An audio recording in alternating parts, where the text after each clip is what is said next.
नमस्कार साथियों, सबसे पहले आप सभी को स्वागत है। आज हम कुछ खास टॉपिक पर बात करने वाले हैं। ठीक है, जैसा कि आप लोग जानते हैं कि हम आगामी वार्ड पार्षद का जो चुनाव होने वाला है 2022 के मई महीने में जहानाबाद नगर परिषद के वार्ड नंबर 28 है ना, उसका एक मैं वार्ड पार्षद पद के लिए मैं प्रत्याशी हूं और आज मैं कुछ इसी मुद्दे पर बात करना चाहता हूं। ठीक है, जैसे कि लोग जो आजकल वार्ड का जो चुनाव है ना, वो मुद्दा से भटक रहा है ना। कहीं पे भी किसी भी तरह का मतलब विकास की कोई बात नहीं हो रही है। ठीक है, ना बात किया जा रहा है कि कितने लोगों को प्रधानमंत्री आवास योजना के तहत आवास मिला और कितने लोगों को शौचालय के पूरे पैसे मिले, या फिर शौचालय के पूरा पैसा जो 12,000 रुपये थे उसमें उन्हें बिना घूस के 12,000 पूरा मिले या नहीं मिले, या फिर उन्हें 1,000 रुपया देना पड़ा था, या फिर कॉलोनी। तो सबसे पहली बात की सबसे बड़ी बात है जो हम आज कॉलोनी पर ही बात करेंगे। ठीक है ना, जैसे बिहार में टोटल लगभग 12,300 कुछ, ठीक है, लगभग मैं बता रहा हूँ 12,352 के आसपास कुल शहरी क्षेत्र में आवास दिया गया। ठीक है, गरीब लोगों को जो जिन्हें आवास की आवश्यकता था उन्हें आवास दिया गया। लेकिन हमारे जो जहानाबाद जिला है, वहां पे जहानाबाद जिला के तहत शहरी क्षेत्र में केवल 57 लोगों को दिया गया है और उसमें भी वार्ड नंबर 28 एरकी के एक भी लोग नहीं है। आखिर इसके लिए कौन जिम्मेवार है? ठीक है, कि आखिर हमारे वार्ड में कोई ऐसे लोग नहीं है जिन्हें आवास की आवश्यकता है। मैं आपको ऐसे 50 परिवार को मिलवा सकता हूँ, ऐसे 100 परिवार होंगे जो आवास की जिन्हें आवश्यकता है, जो अभी भी झुग्गी झोपड़ी में रहने पर विवश है, लेकिन उन्हें अभी भी आवास नहीं मिला। आवास के लिए जो पैसे मिलने वाले थे वो नहीं मिले। ये किसकी लापरवाही है? ये लापरवाही साफ साफ दिखता है कि हमारे वार्ड पार्षद, लोकल प्रतिनिधि जो है उनका लापरवाही है। ठीक है, तो सबसे पहले मुद्दा जो हमारा था प्रधानमंत्री आवास योजना के तहत शहरी क्षेत्र में आवास के लिए। ठीक है, आप जानते हैं कि इसमें क्या हुआ, आप इसके लिए आप देख सकते हैं, डेटा हमारे उपलब्धि होता है।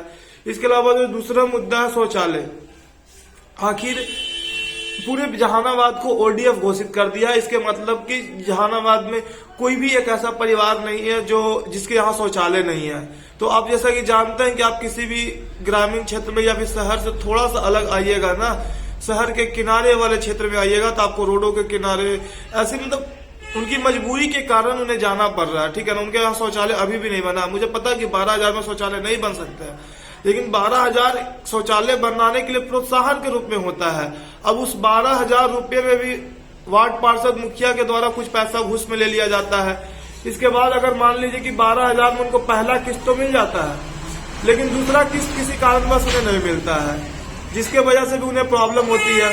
ये दूसरी टॉपिक हो गया। तीसरा, हमारे जो क्षेत्र वार्ड नंबर 28 में मुख्य रूप से 3 सड़क है, जिसको हम लोग सड़क कह सकते हैं, बाकी सब गलियां हैं।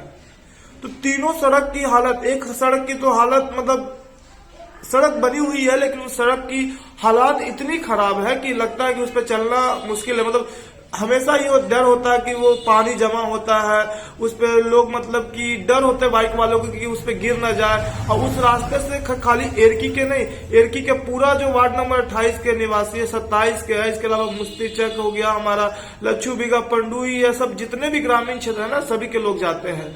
अब ये भी हमारा एक समस्या विकराल है कि सड़क नहीं है। दूसरी सड़क जो हमारा पावर ग्रिड के बगल में है, और तीसरी जो खगड़िया बीघा हो गया, मनसा बीघा जाने वाली सड़कें हैं, ये सब सड़क की भी स्थिति सही नहीं है। चौथा, लाइट। अब लाइट खुद देखिए, आप रात में बस घूमने के लिए निकल जाइए, अगर आपको रोड पे 2-4 लाइट के अलावा एक भी लाइट मिल जाएगा तो आप कह सकते हैं कि यहाँ पे लाइट लगे हैं। अगर लाइट लगा भी है तो लाइट को खोल लिया गया है, या भी वार्ड पार्षद के द्वारा रिपेयर के नाम पर खुलवाया गया, फिर उसको लगाया नहीं गया।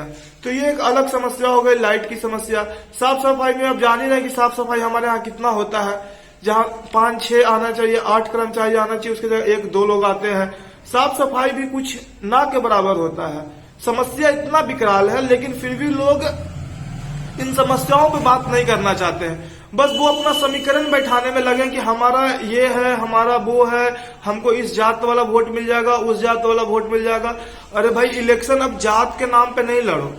अब इलेक्शन विकास के नाम पे होना चाहिए। विकास भी जो प्रत्यक्ष दिख रहा है, लोग जान रहे हैं कि हमारे यहाँ सड़कें नहीं बना है, सफाई सही से नहीं होता है, लाइट सही से नहीं लगाया गया है, लेकिन फिर भी वो आखिर में बस वैसा ही करते हैं कि वो देखने लगते हैं कि क्या ये है वो है, उसका समीकरण अपना समीकरण, इधर उधर मुर्गा ये वो पैसा, इसके आधार पे वोट दे देते हैं। अब बताओ ये कितना सही है? एक आम कैंडिडेट जो राजनीति में कुछ बदलने के लिए आया है, कुछ परिवर्तन चाहता है, कुछ एक अलग करके दिखाना चाहता है, उसके लिए ऐसी राजनीति में शामिल होना भी थोड़ा कठिन होता है। ठीक है, जैसे कि अभी हम लोग जो हमने डिसीजन लिया या फिर हमारे जो साथियों ने कहा उसके आधार पे हमने जो डिसीजन लिया, ये भी हमारे लिए एक बहुत बड़ी चुनौती है कि मैं इस इलेक्शन को किस प्रकार से कर पाता हूँ। बाकी लोग भी आ रहे हैं, पैसा बांट रहे हैं, मुर्गा खिला रहे हैं और वो वोट ले रहे हैं। अगर मैं भी वही करूं तो फिर मेरा भी कोई मतलब चुनाव में आना मेरे लिए सार्थक नहीं होगा, इसलिए मैं ऐसा नहीं करने वाला हूँ। लोग इस बार, आप जनता है, आप स्वयं ये मांग करें कि आपका प्रतिनिधि विकास के नाम पर वोट मांग कर, अगर आपके पैकेट में पैसा डालता है, अगर आपको मुर्गा खिलाता है, इसका मतलब कि आपको वो किनने का प्रयास कर रहा है। अब 500 रुपए में आपका थोड़ी ये है कि 5 साल कोई खरीद लेगा। 5 साल में लगभग कितना हो गया दिन, लगभग 1600-1800 दिन होता है। अब उस 1800 दिन को आपको 500 रुपए में किन लिया जा रहा है, मतलब एक दिन का 50 पैसा भी नहीं दे रहा वो। आप खुद सोचिए कि अगर 500 दे रहा तो एक दिन का आपको 50 पैसा भी नहीं दे रहा है।